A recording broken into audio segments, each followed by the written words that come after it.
Ay, we're already live. Wait, isi-share lang po natin para makapagsimula na. Ayun na, wait, nakita ko na. Dali lang po. Mga kaibigan, isi-share ko lang. And then, we are going to promptly start. All right. We are live. This is a special Out of the Norms episode of Pageantry Norms. Why out of the norms? Because you all know that we always air on Sundays at 4 p.m. But because of the Miss Universe Philippines finals telecast happening tomorrow morning on GMA 7, on Empire.ph, and on KTX.ph, we decided to come up with this special episode where we will discuss, well, my final predictions for Miss Universe Philippines, as well as we have a special guest na kakaloka lang. We have a special guest, direct, bakit Google picture yan lumalabas dyan, loka ako. We have a special guest who is the PLDT Home Miss Universe Philippines Insider, Ara Arida. But before that, binabati ko po muna lahat ng magandang gabi. Kumusta po kayo? Hello. Ako, na-delay ng aking pagbati sa inyo. Pasensya na po at medyo excited lang because tomorrow kukoronahan na natin ang bagong Miss Universe Philippines. So, without further ado, since our special guest is already backstage, kakausapin po natin muna siya sa kalamigan ng Baguio City. Makakasama natin si Miss Ara Arida. Hello, Ara. Good evening, dear. How are you? Hello, Tito Norman, and good evening. Evening na. Yes. Batiin mo muna, Ara, ito, ating mga... okay. I'm still here in in Baguio. Nagcha-choppy. I don't know if my connection. You're still in Baguio City. Yes po. Nilalamig. Oo, walang kapiling. Kundi ang iyong malambot na unan sa kwarto. Pero as the special PLDT Home Miss Universe Philippines Insider, we will talk to Ara. Pakisabi lang po ang mga questions nyo. Kung may questions kayo for Ara, huwag nyo lang po siya tatanungin na nakakatakot na mga tanong na hindi niya pwedeng sagutin sa inyo. Okay. Ara, first question. When you were informed by the organization that you'll be one of the judges for Miss Universe Philippines, what entered your mind? Excited ka ba right away? Excited, narinig mo ba Sorry, ako, Ariella? Tito. Can you... okay. Kung na-excite ako. Am I clear po on your part? Yes, dear. Yes, just please go on. Na-excite ka ba na magiging judge ka ng Miss Universe Philippines?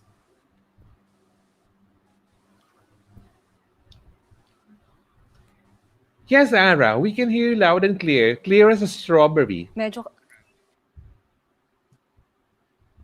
okay. Because I have a problem naman hearing the question. Am I right? Excited. You asked me, yes, Tito Norman, kung excited ako? Yes, dear. Yes.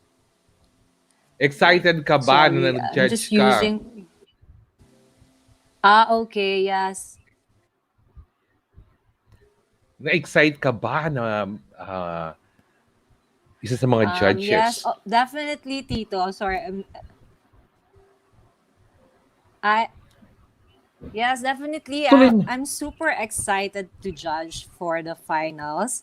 Hindi ko actually expect that I'll be judging one of the judges. Pero during the preliminary, me and the other past queens also were the judges, and I would say na super siya.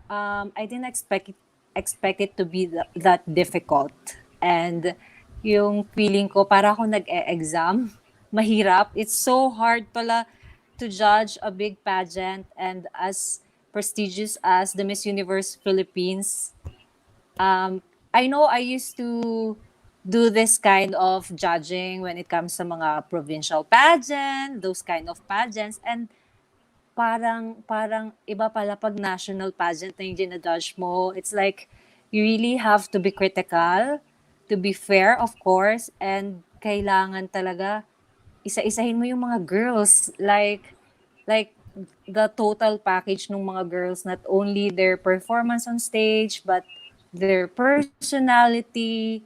And of course, alam naman natin right now that we have to send a girl that can speak herself to the public and can express herself. I think it's a big factor. And yun, I'm really siguro what I was keen also is the total package of the girls. The X factor na hinahanap natin. Personally, Ara, anong impressions mo sa mga candidates? Yes. Sorry. Yeah. What are your impressions of the candidates, Ara?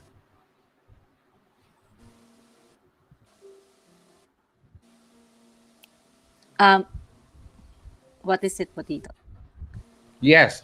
Okay. My impression to the candidates? Yes.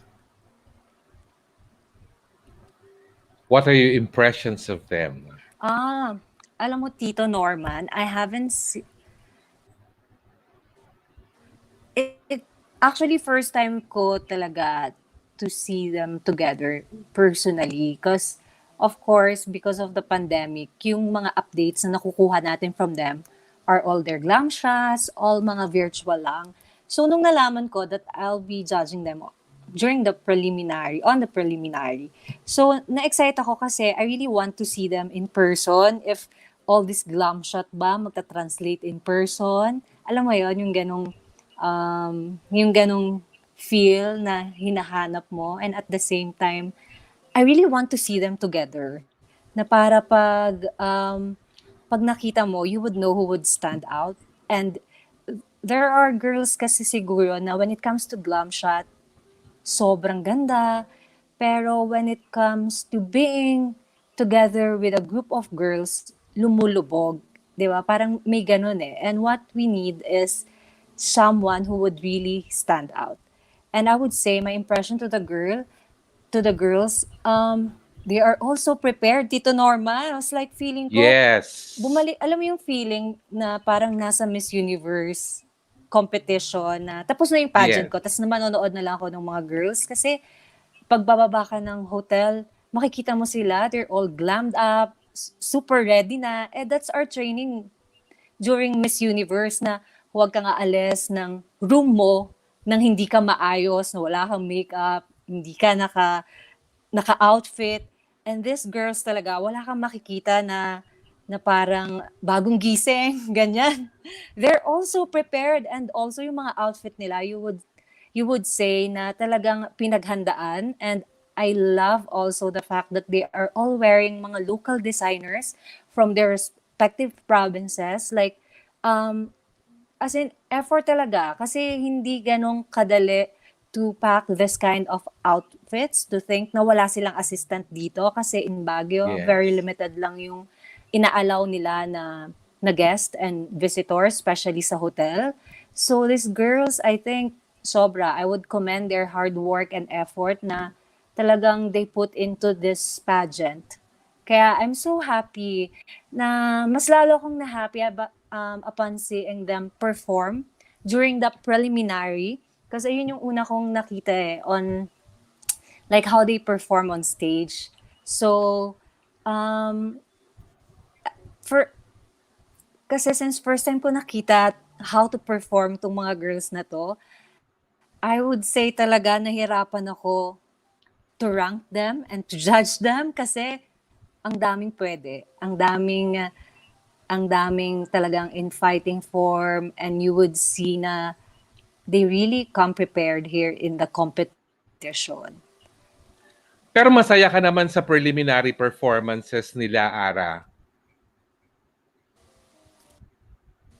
Masaya ka ba sa preliminary performances nila? Yes, Tito. You know what? Like, yeah, right now I've been posting. Yes, yeah, super. Like right now I've been posting the our behind the scenes during the one-on-one interview. So we were like super. We were watching for mga 5 hours. We started 2 p.m. Tapos parang natapos na kami magsi 7 p.m. And you know what? Mas nahirapan tuloy ako mag-judge after watching them speak, express themselves, get to know them better. Ang hirap lalong mag-judge. Parang, um, kasi there are girls who performed well during the Q&A. Tapos sa performance, parang okay lang. And sa stage. And then, pero namang sobrang strong sa stage. Pero dun sa performance nila sa Q&A, parang you would know that they can do better. So parang ang hirap mag-balance but I'm so happy naman na there are girls na consistent and really such a surprise na both on stage and during the preliminary interview parehong strong sila in that part. Okay, thank you for that, Ara. Okay, so paano ka naman nakuha as PLDT Home Insider, Ara? Yes, so there, Tito ano Norman. naman, yeah. Oo. Yeah. Oo, let's talk about your being the insider of PLDT Home for MUP. Okay. So, ano ba to? Dito ba sa PLDT Home, are you, may responsibility ka ba specifically to do for them? Yes, Ara. The question is in our chat. Look at the chat. I I actually get lang yung PLDT Home Insider. Yun lang yung, yung clear. Sorry, Tito Norman. So, you were asking me about being a PLDT Home Insider? Yes. Yes. Yes.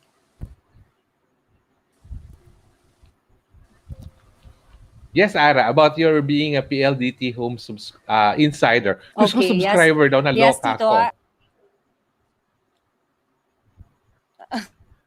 Well, subscriber na rin because my Wi-Fi at home is PLDT.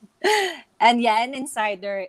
Yes, Tito Norman, I'm actually, I got super excited na, well, I know na parang here I would really, parang it get more, I mean, for me, get more exciting kasi I can ask the girls more. I mean, I can be with them and parang because people or the viewers might see what only they can watch through like the presentation, but not every one of them can have a glimpse of what's really going on behind the scenes of the competition. So I'm super excited to share what's happening behind the scenes. So it's like a very exclusive updates na binibigay ko dun sa mga to all our viewers, and hopefully nag-enjoy sila, especially my bonding to the past queens kasi actually ang tagal namin hindi nagkita, and Janine also ang tagal niya ring hindi umuwi ng Philippines, and nakakatuwa na parang ilang years na rin yun na hindi kami nagsasama-sama. So, I was very happy to share to everybody kung ano yung mga naganap and kung ano yung mga chika namin or updates namin. And also, kung ano talaga yung nangyayari behind the judging, behind the preparation of the girls. Kaya, I think they have to wait and to tune in more on my IG stories and at PLDT Home social media channels because we all know tomorrow is the finals, and alam naman natin na excited tayong lahat, not only about on what's happening on the finals mismo but also what's happening on the backstage and behind the scenes. Paano ba nangyari yung judging? Paano ba nag-come up ng ganitong decision? And ayun yung masashare ko pa sa inyo from, onwards until tomorrow sa finals. Kaya tune in lang kayo guys dahil maraming updates ako na ibibigay sa inyo.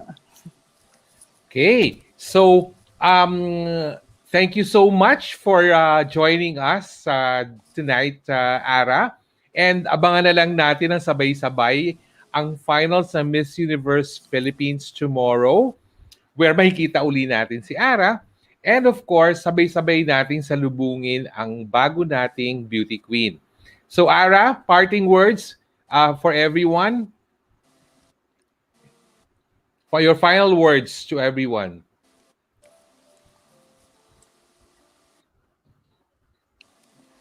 Yes, of course, thank you so much, PLDT Home, 'di ba, for having me, for having this kind of opportunity na I could get to share all the BTS and more exclusive updates to all our followers and viewers.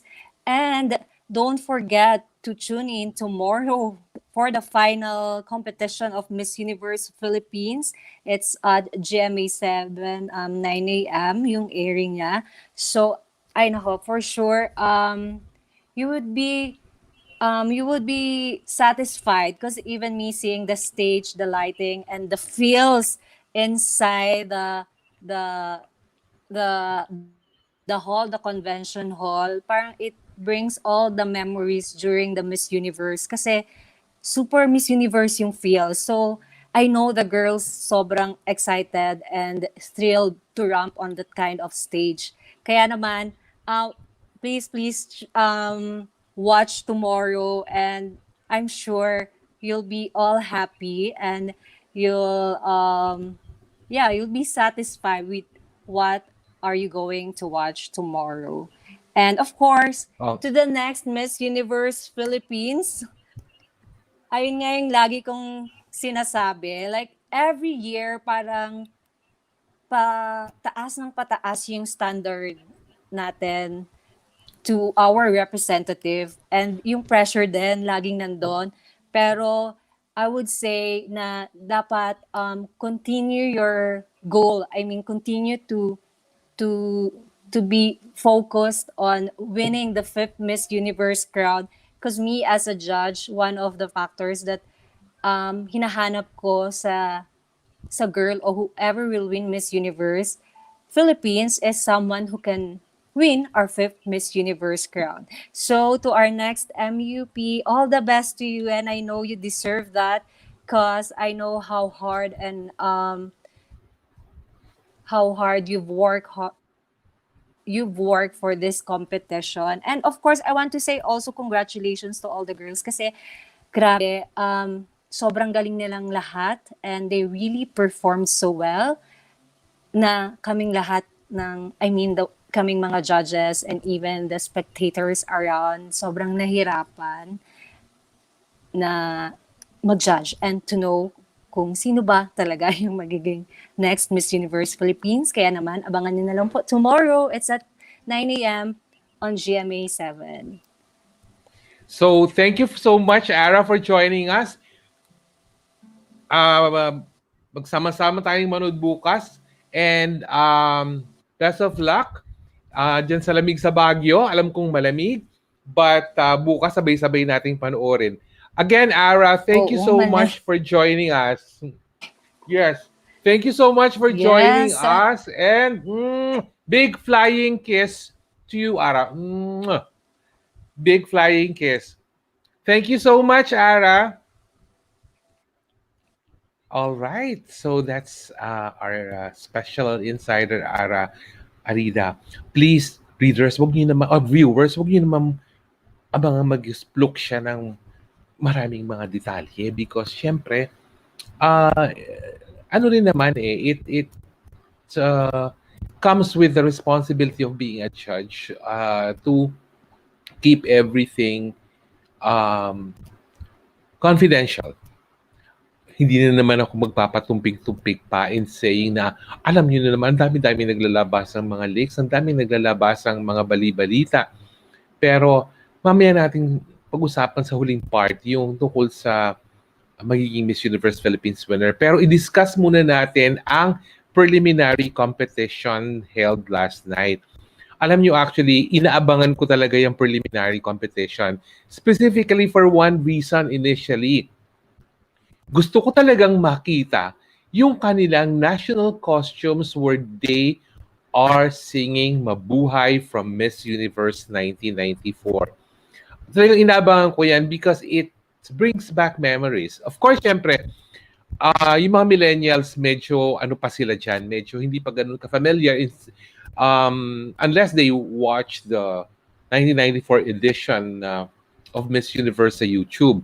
Pero last night when I started hearing the modern version of Mabuhay, it brought back so many memories. Tapos seeing the candidates wearing their beautiful traditional costumes, national costumes, it made me even more happy. Talagang goosebumps all over. Kasi alam ko na ever since magkakaroon ng something like this, kasi ba naman, may mga hints na before sa Miss Universe Philippines page itself, wherein a lot of the candidates were asked to come up with like a TikTok clip of how they would interpret the choreography of the Mabuhay song. Pero ang another thing that really um, made me so interested in that part is seeing the national costumes of our ladies. Well, at this point, alam na naman natin that Lou Dominic Pixon won Best in National Costume. But I also want to cite the 5 other national costumes which I personally had this liking to talaga. Dahil natutuwa ako sa costumes nila. And these national costumes are, already na ba tayo direct with the photos of the other favorite national costumes?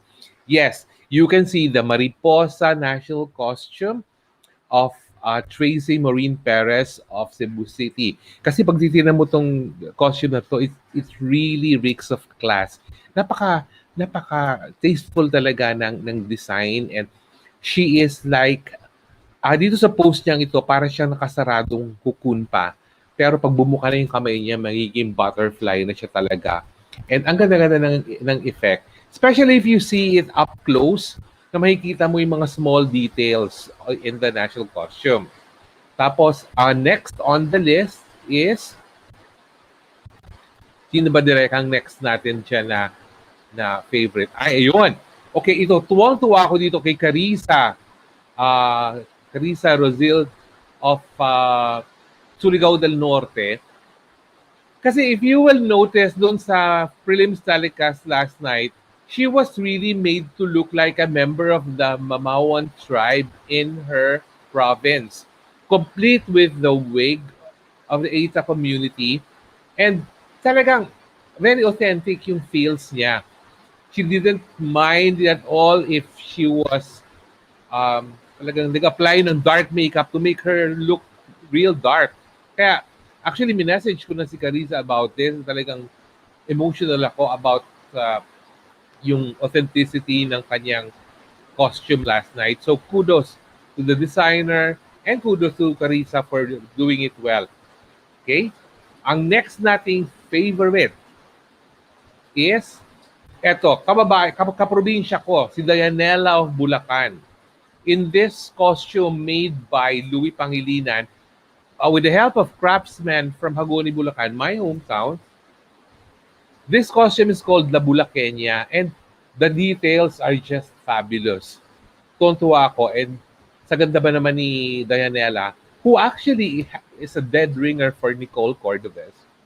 Talagang she gave justice to the national costume na La Bulaqueña. Ang ganda-ganda. If you would like to check the other shots sa Facebook account niya, makikita niyo doon na ang ganda-ganda talaga ng costume na ito. Our next favorite national costume is direct. Sino bang next natin?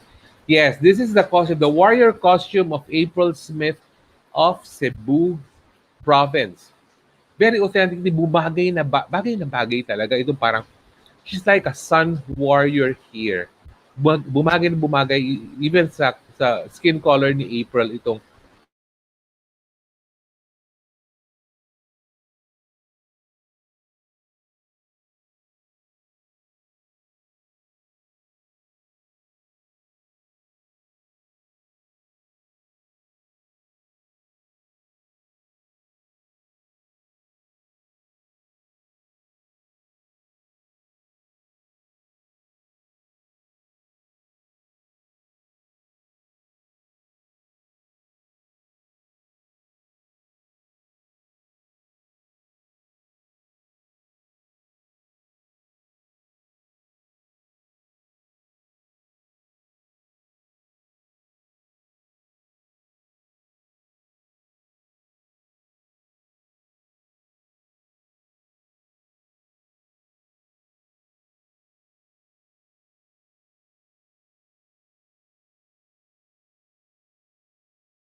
Hala, pasensya na po.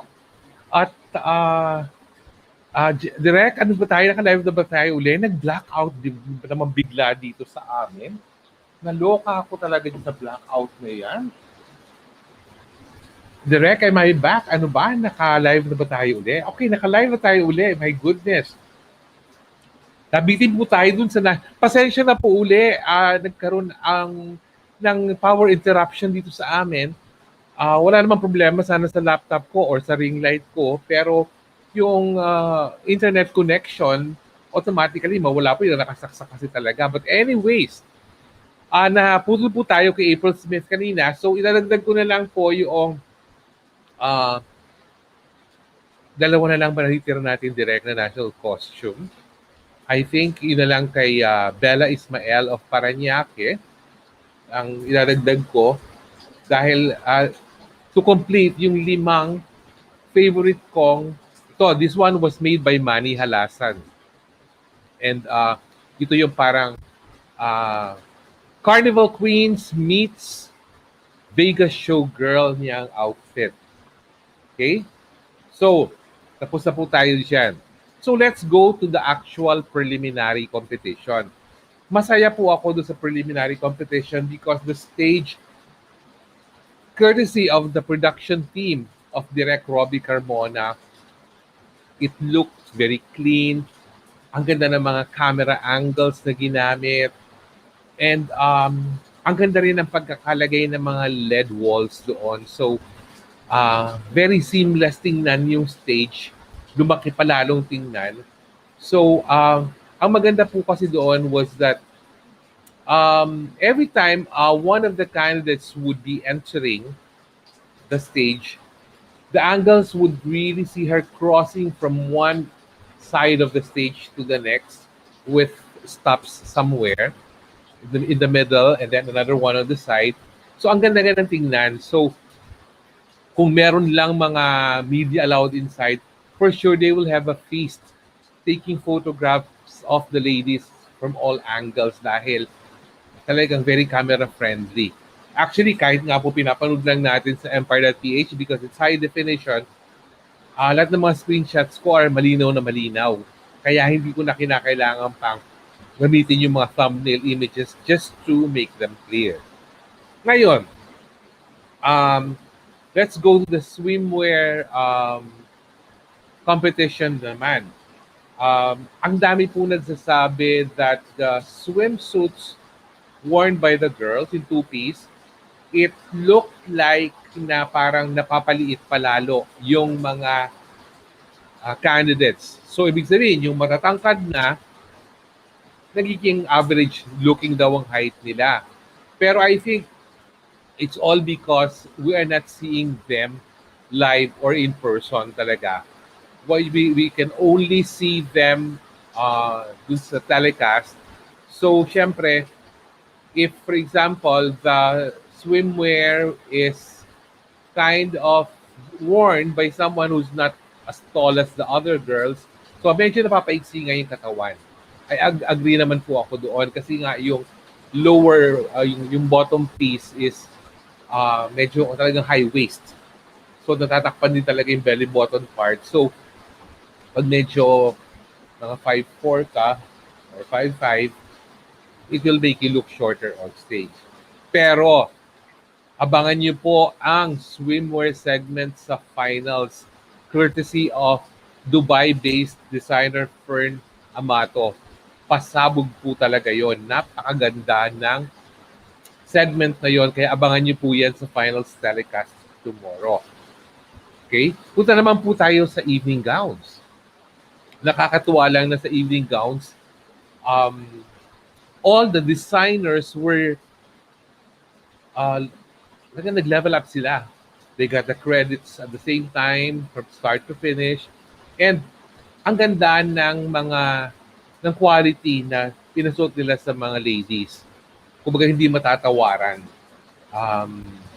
Yung mga kilala nating mga designers plus the ones na medyo upcoming, talagang pinakita nila yung galing nila and craftsmanship. Actually, itong tatlong pinapakita na mga photos. Three of my favorites also. Itong kay Ivana Camille Pasis na courtesy of Anthony Ramirez. Kaya nasa top 16 ko sa evening gown si Ivana. Gandang-ganda ako dito sa evening gown na to. This one worn by Nina Soriano, courtesy of my friend designer Rian Fernandez. Pag nakita nyo ng malapitan to, mamamangharin kayo because ang ganda-ganda ng detalye, execution, tsaka yung um, the craftsmanship that went into the gown, this red gown. Tapos, yung kay Cristel Abello, care of Cherry Verick. Ang ganda rin ito. The minute na nilakad na ni Cristel ito on stage, maganda ang dating ng kanyang gown. So, marami pa pong mga ibang magandang gowns kagabi. Pinili ko lang itong tatlong ito na i-share. Pero ang dami pong maganda. Actually, kahit nga yung gown na suot ng mga hindi ganun ka-popular na girls, mabibilib ka na rin sa ganda ng kanilang gown. Especially kay Miss Zamboanga del Sur, kay Perlin Cayona na gawa ni Amir Sali. Ang ganda rin ng gown na yon. Alright. And how about yung mga special awards na pinamigay kagabi? Diyos ko, para bang ano ba yon? Is that a sign? Okay? So yung mga judges pala, before anything else, nakilala rin natin yung mga judges last night. Of course, not all of them will be present sa finals. Pero nakakatuwa na together in one stage si Venus Ra, si Ara, who's our guest earlier, and si MJ Lastimosa, who all did us proud in Miss Universe 2010, 2013, and 2014 respectively. Kasama nila si Jackie Aquino, si Attorney Kat Versosa, Sam Versosa, and Mr. International 2014, Neil Perez. Consider niyo talaga itong station na to, and to think, sa Baguio Country Club to. Pagbukas, inabangan niyo pa yung sa Baguio Convention Center, mas bongga pa talaga ang stage doon na makikita nyo. Now, let's go to the special award winners. Naloka ako. Ang Pauline Amelings of Bohol humakot ng special awards from sponsors na talagang alam mo it will create an impact also in the competition. Biro nyo si Pauline. She got the Miss Cream Silk. Tapos, she got the Miss Downey Sweetheart, care of Downey. Tapos, hindi pa natapos doon. She got Miss Cetaphil's Son. Akala mo, tapos na sa pangatlo, ay, bumongga pa siya nung huling-huli for the Most Beautiful Face Award, care of Lux White. Siyempre, alam mo, kung nakuha mo yung Most Beautiful Face Award, it's like saying you're the face of the universe, of the competition. So, ang ganda-ganda ng motivation na binigay ito kay Pauline. Eh, natutuwa ako. Talaga namang, pag nakasama mo in person to si Pauline talaga, she's such a sweetheart to be with. Now, nung in-announce the winner for Miss MG Philippines, hindi na ako nagulat. Diyos ko, MG Garage, Morris Garage. Eh, sino ba naman ang closest to being chosen as Miss MG Philippines? MG herself, Michelle Gumabaw. So, ang hindi ko lang alam is kung as Miss MG Philippines ba, bibigyan din siya ng sarili niyang MG SUV? Or dapat manalo siyang Miss Universe Philippines muna para ma-drive yung sarili niyang MG SUV? Well, anyways, so, puna tayo sa next awards. Ang nanalo naman ng Miss Photogenic is si Tracy Maureen Perez of Cebu City. This was sponsored by the dynamic duo stick of Front Row and Lux. And deserving siya dahil adong din sa Cream Silk photoshoot ni Tracy. Talagang lumaban na talaga ang ganda niya doon. Now, let's go to the two special awards na talagang part of their performance last night. We have our best in swimsuit, who happens to be Rabia Mateo of Iloilo City. And there is also the best in evening gown na ang nanalo naman po ay si Bella Ismael of Parañaque wearing that fabulous Fern Amato pink creation last night. Nang lumabas pa lang siya sa stage, alam ko na, oh my, ito na ang best in long gown. Kasi iba ang dating talaga. Okay. So excited na po ba tayo sa mga predictions natin for my predictions actually for Miss Universe Philippines. Alam niyo po, um, this has been a very, actually, teka po, ito ko nalimutan ko. Very dear pa naman sa akin ng batang to. Lou Dominic Pixon ang ating Best in National Costume. Wearing that bibingka costume, bibingka seller costume na talagang tuwan-tuwa naman ang kanyang manager na si Danny Book with that. And tuwan-tuwa rin naman ako for Lou for getting this special award. Alright, so pumunta na po tayo sa ating predictions. Alam niyo po, this has been a very long journey for all the phenomenal women of Miss Universe Philippines. Kung mahina-hina ka talagang klase, then you would easily give up for whatever reason, valid man, or talagang wala ka na magagawa. They all started as 51. Pero may 6 po na humiwalay na sa grupo in various occasions. Ang 6 po na hindi na po natin nakasama up to the finals, kaya naging 45 na lang sila. Direct yung picture ng ating mga casualties for Miss Universe Philippines. Ang una pong nawala was Angela Aninang of Negros Occidental. That was right after the press presentation. I think it had something to do with her studies. After that, ang nawala na po ay si Princess Laureano of Aurora Province for personal reasons. Very personal po, hindi na natin i-discuss. Then after that, si Kiara Mark Valder of Leyte and si Mariam of Capiz. Sila rin sumunod na wala.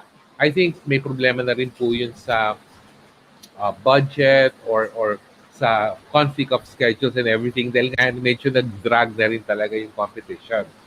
Of course, syempre familiar tayo with Isabella Galleria who contracted COVID-19, although she eventually tested negative for it after nagpagaling. Pero since for health reasons, she decided hindi na rin muna tumuloy.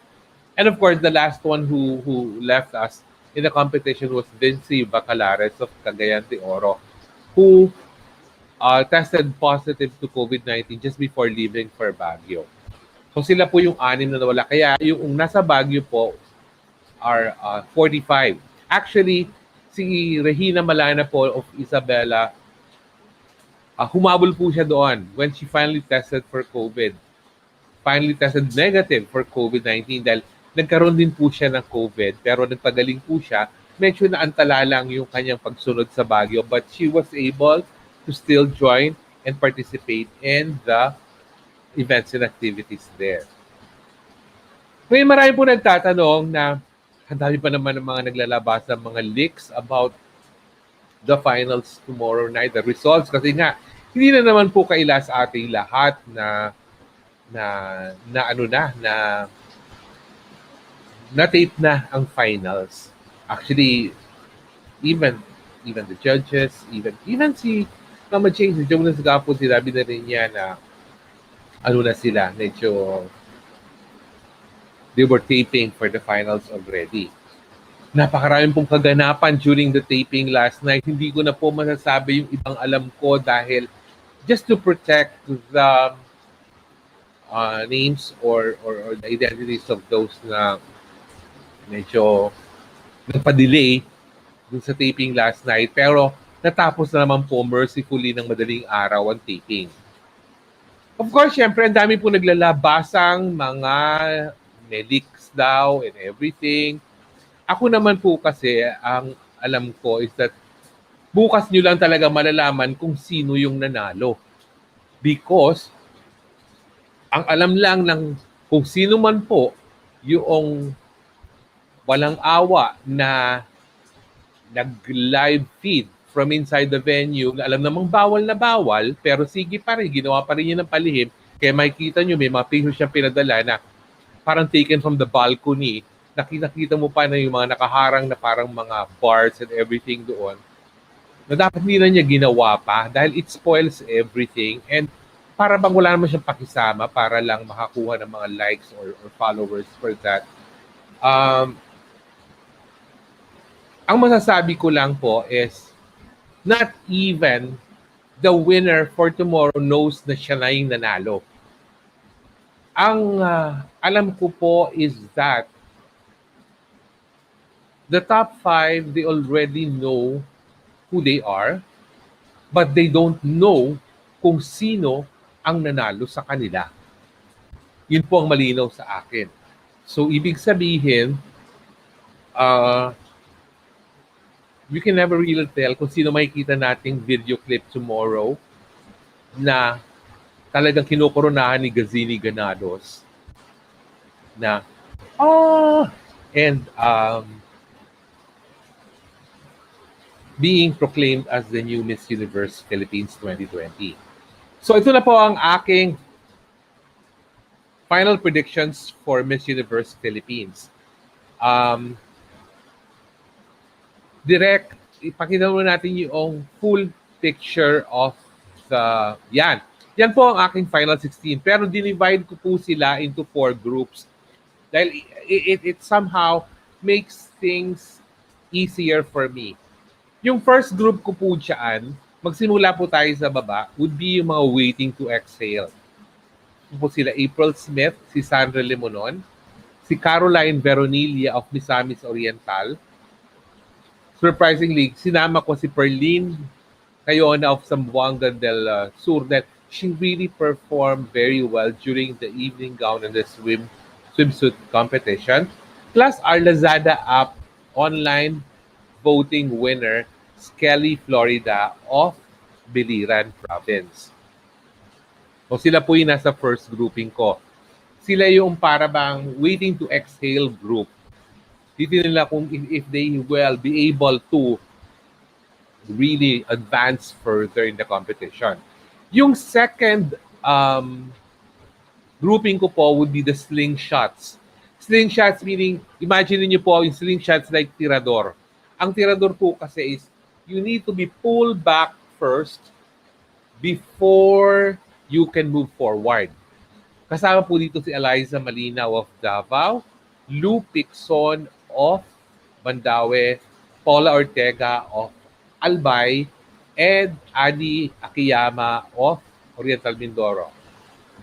Remember po, mga ano ko to, predictions to based on my own personal judgment and armchair judging of the ladies. Ang second highest classification ko po ay ang mga tinatawag na ready to strike. Ito yung may highest possibility of really stealing the thunder or stealing or pulling the rug from under the front runners. Kasama na po dito sila Billy Hackinson of Cavite, Rabia Mateo of Iloilo, Tracy Perez of Cebu City, and Cristela Bello of Aklan.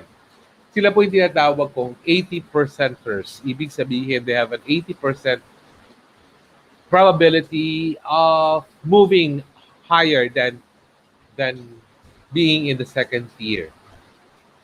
Pero ang highest tier ko po, itong tinatawag kong almost anointed. Ito yung corona na lang ang kulang. Ito yung right from the start, they are considered front runners. Si Michelle Gumabaw of Quezon City, Bella Ismael of Parañaque City, and Pauline Amelings of Bohol.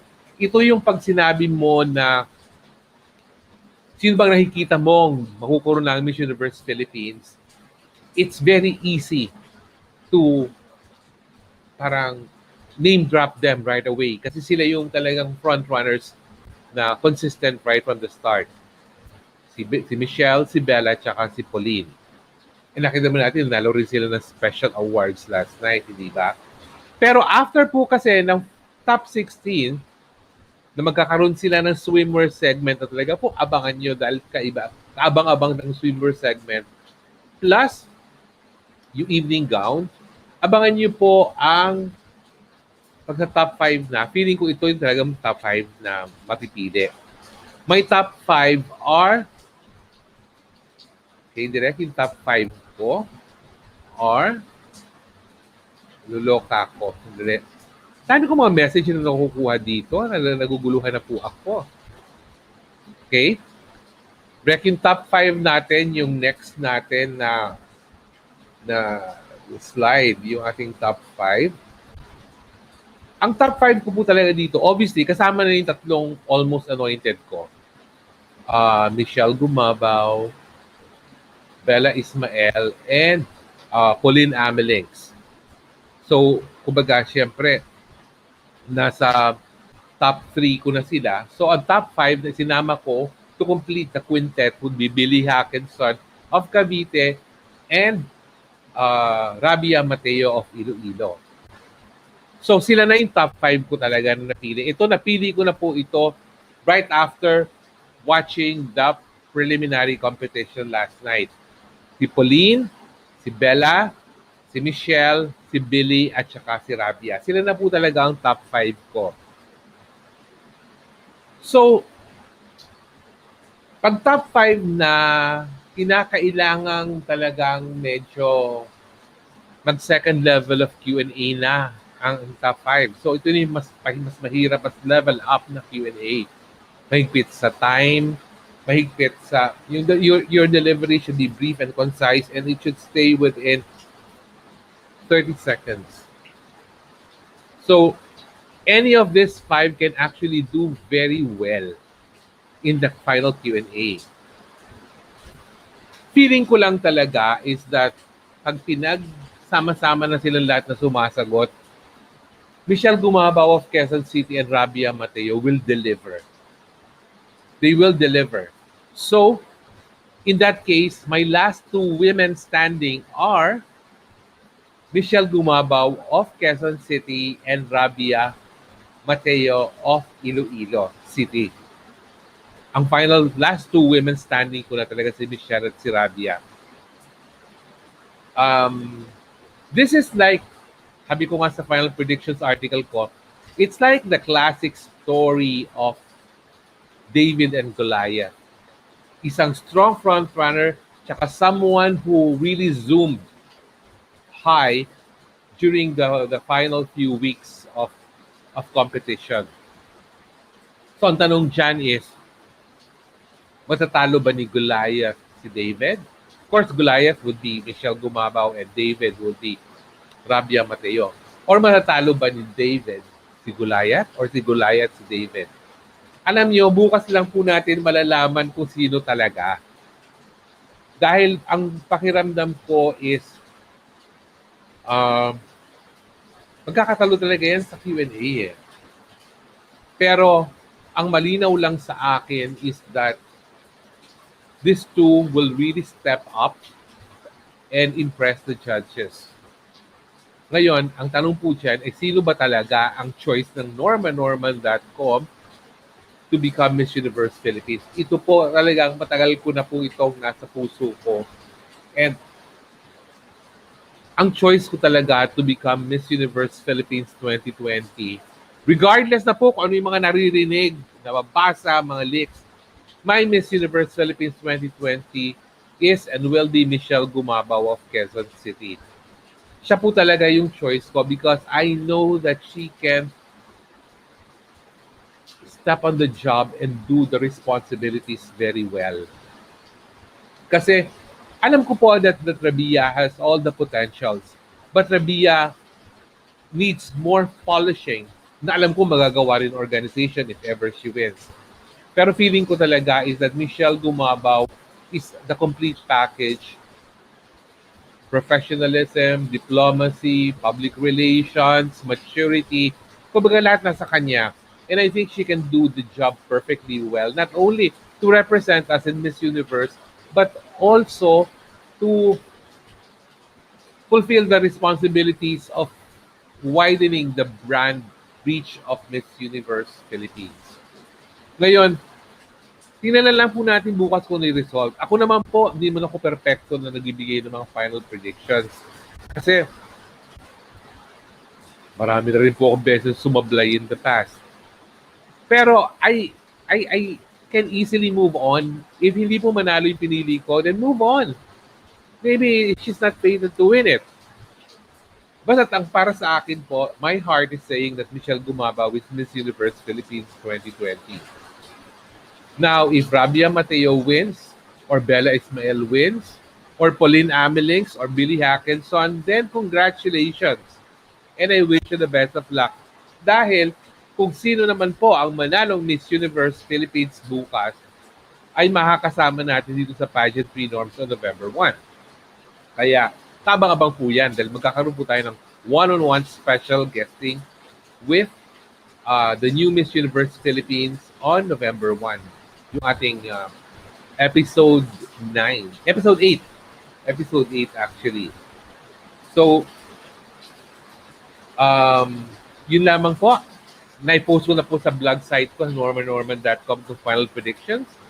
At naipost ko rin po sa Facebook at sa Instagram account ko. Para sa akin po, the Crown-Worthiest of them all is Michelle Gumabao of Quezon City. But if it's any one of the other four, wala pong problema sa akin. I will accept the result wholeheartedly. Hindi naman po kasi talaga ako fan ng isang specific candidate lang eh. I support all of them as I have been doing for the past so many months during the lockdown quarantine. So, bukas po, during our usual Pageantry Norms at 4 p.m., abangan niyo po ang aming episode, which will be a recap of the Miss Universe Philippines Finals tomorrow morning. Makakasama ko po on screen ang aking mga kaalyado dito sa Pageantry Norms, si Tristan Francisco at saka si Gerard Rivivar. Abangan po natin yan. At abangan din po natin ng iba pang mga additional updates na ibibigay ng ating PLDT Home Miss Universe Philippines Insider Ara Arida sa kanyang mga social media accounts na marami pa po siyang ibibigay sa inyo mga juicy tidbits about the competition. Stay safe po. God, ang lakas-lakas po ng ulan dito sa paligid ko ngayon. Medyo feeling Baguio pero wala po ako sa Baguio. Mag-iingat po kayo palagi. Sabay-sabay po natin panuorin bukas ng Miss Universe Philippines sa GMA 7 po, sa Empire.ph, KTX.ph also, at salubungin natin at suportahan ang bagong Miss Universe Philippines. Sino man, kahit sino pa po siya, mahalin natin, i-embrace natin, at tanggapin natin ang buong buo, regardless of kung kanino ka mang team na kasama ngayon, kung sino man ang talagang sinusuportahan mo. And thank you na rin po sa PLDT Home for selecting yours truly as one of their allies for the promotion of Miss Universe Philippines powered by PLDT Home for this year. Yun lamang po. Maraming salamat for keeping me company tonight for this special Out of the Norms episode. And sama-sama po ulit tayo tomorrow for the recap of the Miss Universe Philippines Finals. Good night po sa inyong lahat. At enjoy watching the finals. Yun lamang po. Thank you so much. Bye-bye everyone.